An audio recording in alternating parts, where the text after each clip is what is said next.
श्रीमद् भगवद गीता अध्याय 2 सांख्य योग ज्ञान का आरंभ। दृश्य 1 अर्जुन का दुख। अर्जुन युद्ध भूमि में बैठा है, उसका मन टूट चुका है। वह कहता है, हे कृष्ण, मेरा हृदय भारी है। मैं अपने ही रिश्तेदारों को कैसे मारूं? मुझे युद्ध में कोई अर्थ नहीं दिखता। भावार्थ, अर्जुन अपने कर्तव्य से भागना चाहता है। वह दया और मोह में डूबा है।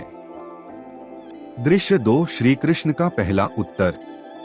श्री कृष्ण मुस्कुराकर कहते हैं, अर्जुन, तू ऐसे समय में निर्बलता की बातें क्यों कर रहा है? यह वीरता नहीं, यह तो कमजोरी है। उठ और अपने धर्म के अनुसार कर्म कर।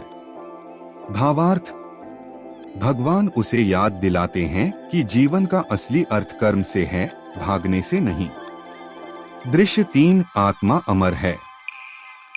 कृष्ण कहते हैं, अर्जुन, तू जिसे मारने की सोच रहा है वो शरीर है, आत्मा नहीं। आत्मा कभी मरती नहीं, वह केवल शरीर बदलती है, जैसे मनुष्य पुराने कपड़े उतार कर नए पहनता है। भावार्थ, जो आत्मा को जान लेता है उसे मृत्यु का भय नहीं रहता। दृश्य 4 कर्तव्य और धर्म। तेरा धर्म है युद्ध करना, धर्म के लिए, न्याय के लिए। यदि तू डरकर पीछे हटेगा तो लोग तुझे कायर कहेंगे और तेरी कीर्ति नष्ट हो जाएगी। भावार्थ, कर्म को बिना डर और लालच के करना ही सच्चा धर्म है। दृश्य 5 संभाव का ज्ञान। कृष्ण कहते हैं, अर्जुन, सुख दुख, लाभानि, जीत हार, इन सब में समान रख। जो संभाव रखता है वही सच्चा योगी है। भावार्थ, जीवन में जो हर परिस्थिति में शांत और स्थिर रहता है वही ज्ञानी है। दृश्य 6 कर्मयोग का संदेश। तुझे केवल कर्म करने का अधिकार है, फल पर अधिकार नहीं। कर्म करते रह, पर फल की चिंता मत कर। भावार्थ, निस्वार्थ होकर काम करना ही गीता का सबसे बड़ा संदेश है।